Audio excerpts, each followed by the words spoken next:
అంచె దినాల్లో మనుషులు కృతజ్ఞత లేనివారు, ఏ మాత్రము కృతజ్ఞత లేదు. దేవుని ఎడల కృతజ్ఞత లేదు, మనుషుల ఎడల కృతజ్ఞత లేదు, కృతజ్ఞ ఘాతకులు అవుతున్నారండి. ఒక దైవ సేవకుడికి సంఘానికి మధ్య కృతజ్ఞత, ఒక జనాంగానికి ఎరడానికి ఒకనాటి గర్భవేదన చాలునా? ఒక్క రోజులో సంఘం కట్టగలరు ఎవరన్నా? కట్టచ్చు, ఇప్పుడు కడతారు. ఇప్పుడు సంఘాలు ఒక్క రోజులో కట్టేస్తున్నారు. సంఘం అనే పదానికే అర్థం తెలియటం లేదండి. ఇవాళ మీటింగ్కి వచ్చిన వాళ్ళందరూ సంఘం అంటే అదేం అజ్ఞానం. దేవుని వాక్యం వినటానికి వచ్చిన వాళ్ళందరూ సంఘం కాదు. సంఘం అంటే మారు మనసు పొంది పాపక్షమాపణ నిమిత్తము బాప్తిసం పొంది అపోస్తుల బోధ యందును, ప్రార్థన యందును, సహవాసమందును, రొట్టె విరుచుట యందును ఎడతెగక కట్టుబడి జీవించే వాళ్ళు సంఘం. ఏది మారు మనసు లేకుండానే మా చర్చిలో 1000 మంది సభ్యులు ఉన్నారు అంటే ప్రయోజనం ఏముంది? అందులో రక్షించబడ్డ వాళ్ళు ఎంతమంది? ఐగుప్తు దేశాన్ని విడిచిపెట్టినప్పుడు జనం 20 లక్షల మంది ఉన్నారు. 6 లక్షల మంది కాల్బలం అంటే యవనస్తులు, పిల్లలు, స్త్రీలు, పురుషులు అందరూ కలిసి ఇంచుమించు 20 లక్షల లెక్కలు కట్టారు. 20 లక్షల మంది ఐగుప్తులో నుంచి బయటపడ్డారు. ఎంతమంది కానాను దేశానికి చేరారు? ఎంతమంది చేరారండి? ఇద్దరే. ఏమయ్యారు మిగిలిన వాళ్ళందరూ? ఎన్ని అద్భుతాలు చూశారు, ఎన్ని ఆశ్చర్యాలు చూశారు. అసలు ఇవాళ మనకున్న సంఘాల్లో నుంచి ఇద్దరిద్దరన్నా పరలోకం వెళ్తారా అని అనుమానంగా ఉంది నాకు ఒక్కోసారి.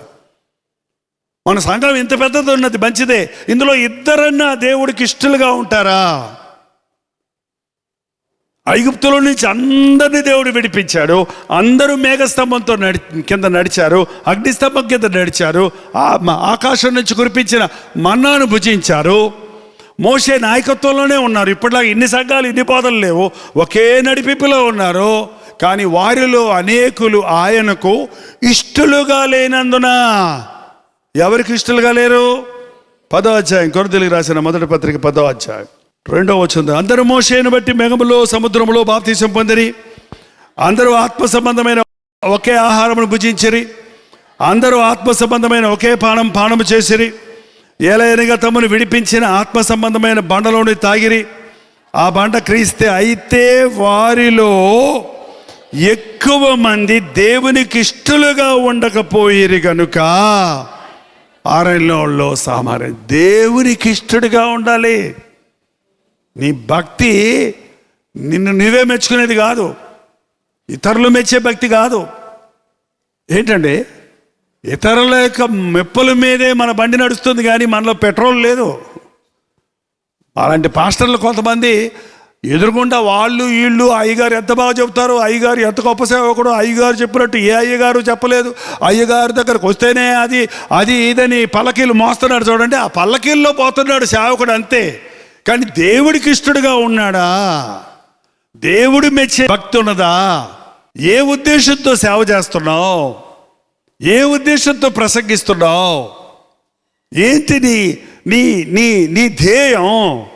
ఇన్ని సంఘాలు కట్టాలి, ఇంతమంది ఆత్మలు సంపాదించాలి అంటారే కానీ పరలోక రాజ్యానికి పరిపూర్ణులు చేసి చేర్చాలి. పౌలు బాధ అదండి, పౌలు ఆవేదన అది. ప్రతి మనుష్యుడిని సంపూర్ణుని చేసి క్రీస్తు ముందు నిలవబెట్టాలన్న ఆశ. క్రీస్తు ముందు నిలబెట్టాలి. ఎంతమంది ఈ గెట్ టుగెదర్లో నుంచి క్రీస్తు ముందు నిలబెట్టేటట్టు చేయగలమా అన్నదే నా పరిశోధన. వస్తున్నారు పోతున్నారు అనేది ముఖ్యం కాదండి. సంవత్సరాల తరబడి చెన్నైలోనే పరిచర్య చేస్తున్నాను. ఈ దినాల్లో నేను అక్కడ కూడా చూస్తున్నాను నులివెచ్చని స్థితి, బెగసకపోయిన స్థితి. ఎన్ని వర్తమానాలు విన్నారు, ఎన్ని అద్భుతాలు చూశారు, ఎన్ని కార్యాలు జరిగాయో. ఒక్కొక్క కుటుంబం, ఒక్కొక్క ముఖం చూస్తే వాళ్ళ జీవితాల్లో దేవుడు చేసిన అద్భుతాలన్నీ కనపడుతుంటాయి నాకు. కానీ ఒక్క మాట గుర్తుండటం లేదు వాళ్ళకి చెబితే కానీ ఎవరికి. ఇది అంచె దినాల్లో సాతాను చేసిన ప్రయోగం. మనుషుడిని భక్తి లేకుండా చేయడు, చర్చికి రాకుండా చేయడు, బైబిల్ చదవకుండా చేయడు, ప్రార్థన చేయకుండా చేయలేడు. బైబిల్ చదువుకో, ప్రార్థన చేసుకో, చర్చికి వెళ్ళు, నేను చెప్పినట్టు నువ్వు. ఎవరు చెప్పినట్టు? నా ఇష్టం చెయ్యి. సాతాను ఇష్టమే చేస్తున్నారు. రహస్యంగా ఒక బ్రతుకు, బహిరంగంగా ఒక బ్రతుకున్నోడు క్రైస్తవుడు కాదండి. ఇంట్లో ఒకలాగా, చర్చిలో ఒకలాగా ఉన్నాడు క్రైస్తవుడు కాదు. మనుషుల ముందు ఒకలాగా, మనుషులు లేనప్పుడు మరోలాగా ప్రవర్తించేవాడు విశ్వాసి కాదు. దేవునికి ఇష్టడుగా ఉండాలి. నన్ను దేవుడు చూస్తున్నాడు, నాకు దేవుడు ప్రతిఫలం ఇస్తాడు. నన్ను మనుషులు లెక్క చేశారో లేదో నాకు అవసరం లేదు. మనుషులు మెచ్చుకున్నా చేదరించుకున్నా నేను ఆయన కొరకే జీవిస్తానని ఆనాటి రోషం కలిగిన దైవజనులు, మిషనరీలు చెప్పేవారండి. ఈ రోజున అది కనపడుతున్నా. మనుష్యుల మెప్పులు కావాలి, గొప్పలు కావాలి. మనుషులు ఏమనుకుంటారో అని భయం. మనుషులు ఏమనుకుంటారో.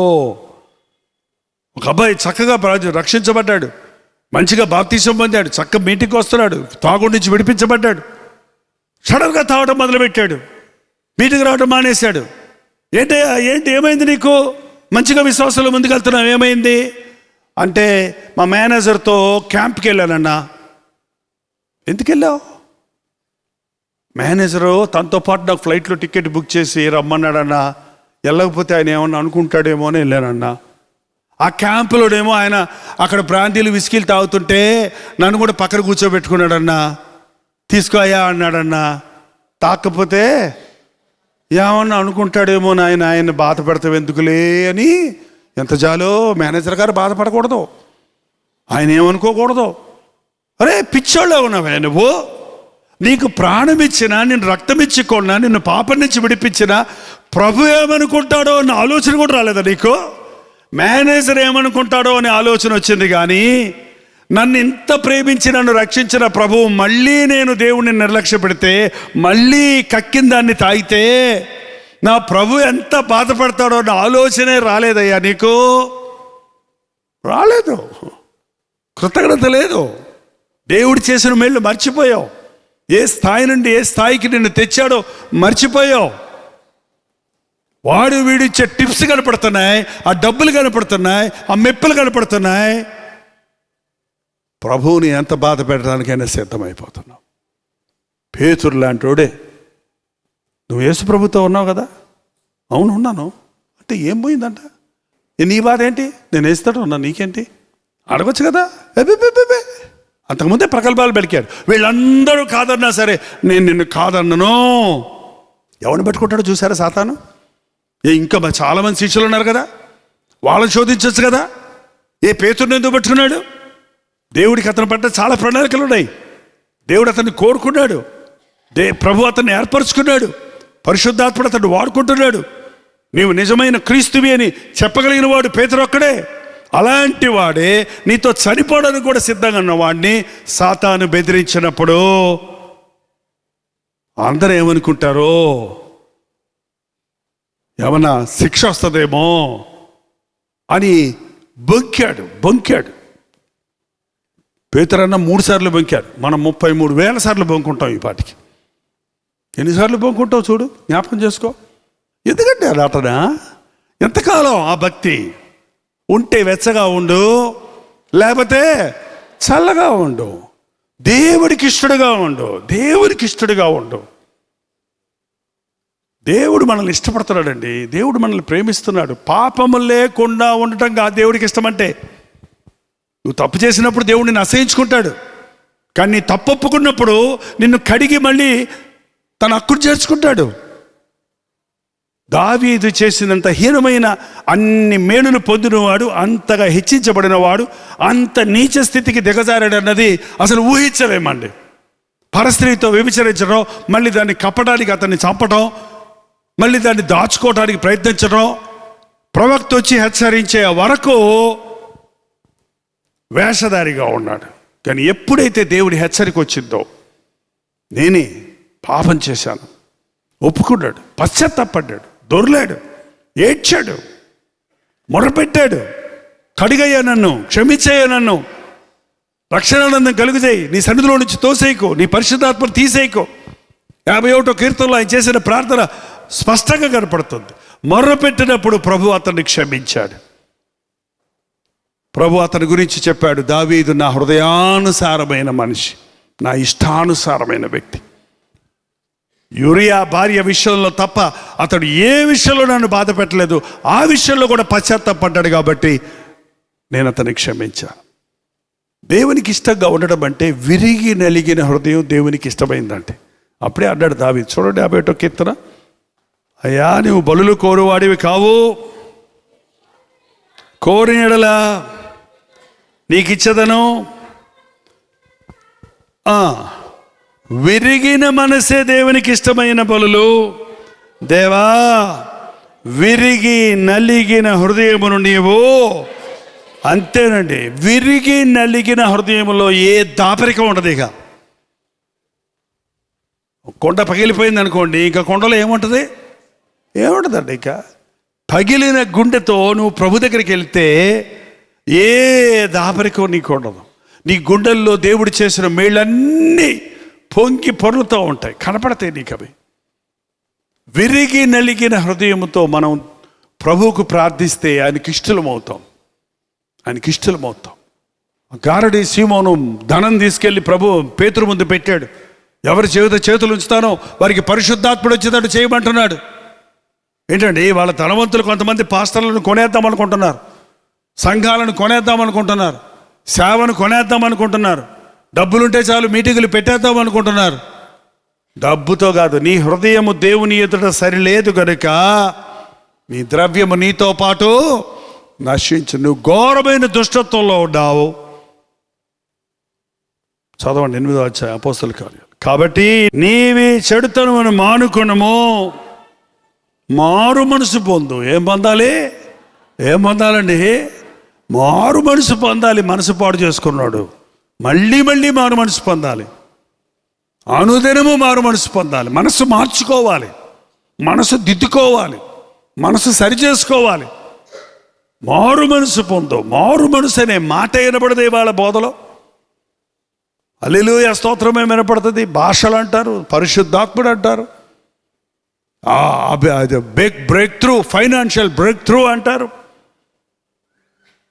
మాకు ఎన్ని ఆశీర్వాదాలు వచ్చేసాయండి. అమ్మాయి పెళ్ళి అయింది, పొలం కొనుక్కున్నాం, ఇల్లు కొనుక్కున్నాం, అది చేసాం ఇది చేసామనే సాక్ష్యాలే. కానీ మారు మనసు పొందానయ్యా, ఇక్కడికి వచ్చాక నా గుండె పగిలింది, నా బండ గుండె బద్దలయ్యింది, నా పాపపు హృదయాన్ని నేను తెలుసుకున్నాను, నా దోషాలు నేను ఒప్పుకున్నాను అని చెప్పేవాళ్ళు ఎంతమంది ఉన్నారండి వాళ్ళ?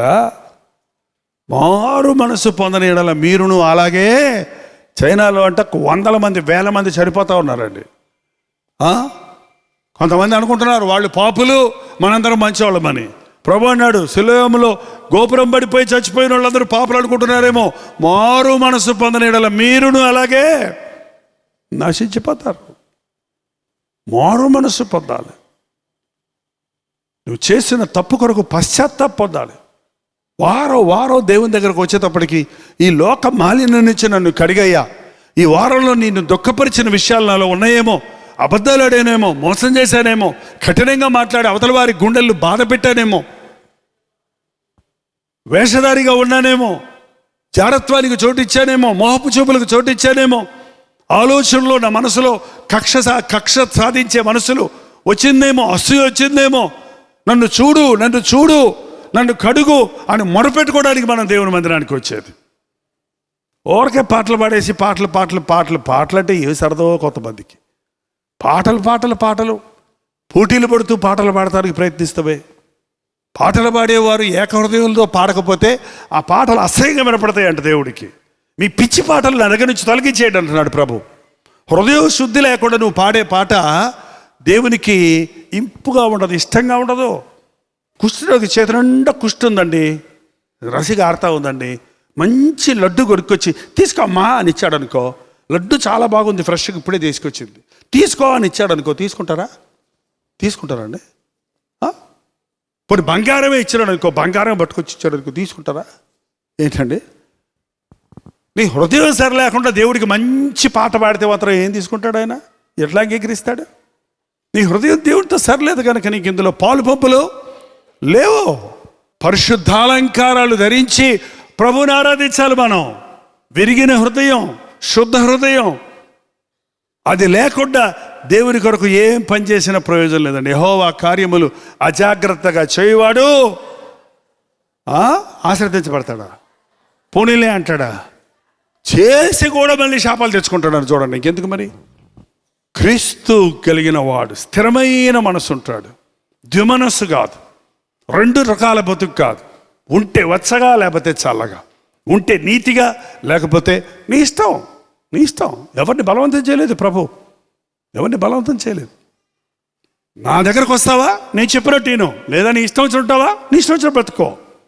ప్రభు నువ్వు కావాలి, లోకం కావాలి. నువ్వు కావాలి, పాపం కావాలి. నువ్వు కావాలి, అవసరమైనప్పుడు భయం వేసినప్పుడు నువ్వు కావాలి. అవసరం తీరిన తర్వాత నా ఇష్టం అనుసారంగా వెళ్తాననేది క్రైస్తవ భక్తి కానే కాదు. ఈ అంచె దినాలలో విపరీతమైన దినాలు. పైకి భక్తి గల వారిగా కనపడతారు, దాని శక్తిని ఆశ్రయించరు. దేవుని కంటే సుఖాన్ని ఎక్కువ ప్రేమిస్తారు. అన్నీ మనకు కన్వీనియంట్గా ఉంటే దేవుని దగ్గరకు వస్తాం. నష్టపోకూడదు దేవుని దగ్గరకు రావడానికి, మాట పడకూడదు ఎవరి ద్వారా. మీటింగ్ రాలేదు, ఉద్యోగం వచ్చింది కదండి, ఉద్యోగం వస్తే మీటింగ్ రారా? ఉద్యోగం లేదండి అయ్యా ప్రభువా నాకు ఉద్యోగం దయచేయండి ఆయన. చెన్నైలో చాలామంది వస్తుంటారు ఉద్యోగం కోసం. ఉద్యోగం లేదండి అయ్యగారు 3 నెలల నుంచి ఎత్తుకుతున్నాం అని ఉపవాస ప్రార్థనకు వస్తారు. ఆదివారం వస్తారు, తెగ ప్రార్థన చేస్తారు, మందిరంలో పనులు చేస్తారు. దేవుడు ఆశీర్వదిస్తాడు, మంచి ఉద్యోగం ఇచ్చేస్తాడు. అంతే. మీటింగ్ మానేసావు, ఉద్యోగం వచ్చింది కదా. పైగా కొంతమంది అడిగితే ఎలా రమ్మంటారు అని అడిగాడు ఒక ఆయన. అయితే ఉద్యోగం వచ్చింది కదా అంటే ఎలా రమ్మంటారు నన్ను అడుగుతున్నాడు మళ్ళీ. సరేనా, ఆయన ఉద్యోగం పోయితాడు, ప్రాణం చేద్దాంలే. ఇదేనండి మన సంగతి. ఇవాళ దేవుడు మేలు చేశాక మర్చిపోతున్నాం, మేలు పోగొట్టుకుంటున్నాం. మళ్ళీ మేలు పోగొట్టుకున్నప్పుడు దేవుడినే తిడుతున్నాం. మళ్ళీ దేవుడినే దూషి, నాకు ఎందుకు అలా దేవుడు చేశాడు, నాకు ఎందుకని అన్యాయం చేశాడు అంటున్నావు. ఇతరులు నీ చుట్టుపక్కల ఉన్న వాళ్ళు కూడా దేవుడి నామానికి దూషణ తెచ్చేటట్టు నువ్వే ప్రవర్తిస్తున్నావు. ఈ అంచె దినాల్లో, భయంకరమైన దినాల్లో ఒకటే నేర్చుకోండి, నేనేమై ఉన్నాను అది కేవలం ఆయన కృప వల్ల అయి ఉన్నాను. డైలాగ్ చెప్పటం కాదు, నీ అంతరంగంలో పడిపోవాలి, నీ అంతరంగంలో మనసులో పడిపోవాలి. దేవుడు నాకు చేసిన మేళ్లకు నేను ఏమి ఇవ్వగలను? నేను ఏడాది కోడెలనా, వేలాది నదులంత విస్తారమైన తైలమునా నేనేమిచ్చి రుణం తీర్చుకోగలను? ఇదిగో విరిగి నలిగిన హృదయంతో నిన్ను ఆరాధించుకుంటున్నాను. ఎవడు దీనుడై నా మాట విని వణుకుచుండునో వాణినే నేను దృష్టిస్తూ ఉన్నాను. నేను మహాగణుడును, మహోన్నతుడును, పరిశుద్ధుడును, మహోన్నతమైన స్థలాల్లో నివసించేవాడిని. అయినను వినయము గల వారి యొద్ద, నలిగిన హృదయము గల వారి యొద్ద నివసింపా కోరు. దేవుడు నీ మీద దృష్టి ఉంచాలంటే నీ గొప్పలు చెప్పటం కాదు, దేవుడు చేసిన మేళ్లను తలంచుకొని కృతజ్ఞత కలిగి ఉన్నప్పుడు దేవుడు మన మీద దృష్టి ఉంచుతాడు. భయముతో, వణకుతో మన రక్షించబడ్డాను అయిపోయింది, బాప్తిసం పొందేశాను అయిపోయింది అనుకుంటున్నారు. కాదు, భయముతో, వణకుతో నీ రక్షణ కొనసాగించుకోవాలి. It's a continuous process. రక్షణ అనేది ఏ రోజుకు ఆ రోజు దేవునికి ఇష్టడుగా నువ్వు జీవిస్తూ పోవాలి. మరణము వరకు నమ్మకముగా ఉండము, నేను నీకు ఎప్పటిదాకా నమ్మకం ఉంటానండి? చచ్చే 5 నిమిషాల ముందు దాకా నమ్మకం ఉంటే చచ్చే ముందు 5 నిమిషాలు పాపం చేసేవారికి ఎడిపోతావు అనుకుంటున్నావు? నరకానికి పోతావు. 3.5 సంవత్సరాలు ప్రభుతో ఉన్నాడు, విన్నాడు, తిన్నాడు, ప్రార్థించాడు, దెయ్యాలు నలగొట్టాడు, బోధించాడు. ఇంకొచ్చేపట్లో ప్రభు సిలువేయబడతాడనగానే ఊరేసుకొని చచ్చాడు. ఎవరండి ఆయన? యోధా ఇస్కరియోతు. ఏం సంపాదించాడు? 3.5 సంవత్సరాలు ప్రభుతో ఉండి ఏం నేర్చుకున్నాడు? ఆయన అమ్మేసుకున్నాడు చివరికి. అలాంటి వాళ్ళు ఈ రోజున సంఘాల్లో విశ్వాసుల మధ్య తయారవుతున్నారండి. దేవుని సేవ ఆట కాదు, సరదా కాదు. ఇట్స్ నాట్ ఎ క్లబ్, ఒక గ్యాదరింగ్ కాదు ఇది. పరిశుద్ధ దేవుని సన్నిధిలో మనం ఉంటున్నాం, పరిశుద్ధ దేవుని నామంలో మనం చెబుతున్నాం, పరిశుద్ధ దేవుని మాటలు మనం వింటున్నాం, పరిశుద్ధ దేవునికి మనం మొరలు పెడుతున్నాం. దేవుని సన్నిధి ఉన్న చోట ఎవరైనా సరే నిర్లక్ష్యపరిస్తే, అజాగ్రత్తగా ఉంటే, అహరోను కుమారులు వేరే అగ్ని తీసుకొని వెళ్ళారంట. ఏమైపోయారండి? ప్రాణాలు పోగొట్టుకున్నారు. దేవుని సన్నిధిలో వేరే ఆత్మతో వచ్చి కూర్చోవటం భూభయంకరం సుమా. నువ్వు ఎలాంటి మనసుతో ఇక్కడికి వచ్చి కూర్చొని, ఇక్కడికి వచ్చినప్పుడు నీవు రూపాంతరం పొందాలి, నీ మనసు మారాలి. నీ అపవిత్రమైన మాటలు, నీ అవిశ్వాసపు మాటలు, నీ అజ్ఞానమైన జీవితం నుంచి నువ్వు విడిపించబడాలి. ఈరోజు ఒకసారి ఆలోచించేయండి. ఈ అంచె దినాలలో నువ్వు కొట్టుకుపోయే విశ్వాసం అనబడే గుంపులో ఉన్నావా? లేక దేవుని రాజ్యానికి పోరాడేటువంటి ఆనాడు కాలేబు యెహోషువల వలె పోరాడేవాడిగా ఉన్నావా? దేవుడు చేసిన మేలులు మర్చిపోయి చెదిరిపోయిన తొమ్మండుగురులాగా ఉన్నావా? తిరిగొచ్చి ప్రభువు పాదాల ఎదుట సాగిలపడి ఆయనకి స్తుతులు చెల్లించే వ్యక్తిగా ఉన్నావా? నీ బ్రతుకులో ఎన్నో మేలులు చాలాసార్లు దేవుడు చేశాడు, ఇంకా చేయాలంటే చేస్తాడు. కానీ నీకు కృతజ్ఞత ఉందా? నీకు విశ్వాసం ఉందా? నీ హృదయం ఈ పూట దేవుని ముందు యథార్థంగా ఉందా అని పరిశీలించుకోవాల్సిన అవసరం ఉంది. దయచేసి లేచి నిలబడి ప్రార్థన చేసుకుందాం. 2 చేతుల పైకెత్తి ప్రార్థన చేద్దాం. విరిగి నలిగిన హృదయమును ప్రభుకి అర్పించుకుందాం. భక్తిగానే ఉన్నాను అనుకుంటున్నావు, కానీ నీ జీవితంలో యథార్థత లేదు, నీ కుటుంబంలో సాక్ష్యం లేదు, నీకు నిజమైన ఆధ్యాత్మిక ఆశలు లేవు. లోకములో ఉన్న వాటిని సంపాదించుకోవడానికి యేసు ప్రభువుని నమ్ముకుంటే మనకంటే దౌర్భాగ్యం ఇంకొకడు లేడు. ఆత్మరక్షణ, మరణించిన తరువాత ఉన్న జీవితం, నిరంతరం ఉండే పరలోకం, దాని కొరకు దేవునికి యందు భయం కలిగి మనం జీవించాలి. ఆయనకి ఇష్టమైంది చేయాలి. దేవా, నా ఇష్టం కాదయ్యా, నీ ఇష్టమే చేస్తానయ్యా, నా ఇష్టాలన్నీ సిలువేస్తానయ్యా, నాకు ఇష్టం లేకపోయినా నీకు ఇష్టమైతే అది నేను చేస్తాను. దేవునితో ఒక ఒప్పందం చేసుకోండి. పరిశుద్ధుడా, ప్రేమగల తండ్రి, దయవా ఈ రాత్రి మమ్మల్ని కనికరించు. నీ సన్నిధిలో నిలబడిన ఒక్కొక్కరిని నీ వాక్యముతో స్కాన్ చేయి నాయనా. నాలో నీకు వ్యతిరేకమైనది ఏమైనా ఆయాసకరమైన మార్గము నా యందుందేమో చూడని ఆ రోజు దావీదు వలె ప్రార్థించి మా హృదయాలను పరిశీలించుకున్నట్టుకు సహాయం చేయి. ఈ అంచె దినాలలో మనుషులు ఎంత విపరీతమైన స్థితికి దిగజారుతారో నీ మాటలు మేము చదువుతున్నప్పుడు అట్టి స్థితి మాలో ఎవరికి రాకుండా సహాయం చేయి. మా భక్తిలో శక్తి దయచేయ్యా తండ్రి. నీ సిలువెత్తుకొని నేను వెంబడించే భక్తి దయచేయి. సుఖాన్ని ప్రేమించే భక్తి కాదు నాయన, సిలువను మోసే భక్తి మాకు దయచేయ్యా. అయ్యా తండ్రి, ఎవరిని కోరుకుంటావో నాయన, ఎవరిని ఎన్నుకుంటావో, ఎవరిని ఏర్పరచుకున్నావో వారిని సిద్ధపరచు నాయన. వారి బంధకాల్లో ఉంటే నజరేయుడు యేసు నామములో విడుదల చేయించున్నాము తండ్రి. దేవా, ఈ రాత్రి నీ కార్యాలు జరిగించు. యేసు క్రీస్తు నామములో అడుగుచున్నాము తండ్రి. మన తండ్రి అయిన దేవుని యొక్క ప్రేమయు, కుమారుడైన క్రీస్తు యొక్క కృపయు, ఆదరణకర్త అయిన పరిశుద్ధాత్మ యొక్క సహవాసము కూడి వచ్చిన మనందరికీ ఇప్పుడు సదాకాలము తోడై ఉండునుగాక. ఆమేన్, ఆమేన్, ఆమేన్.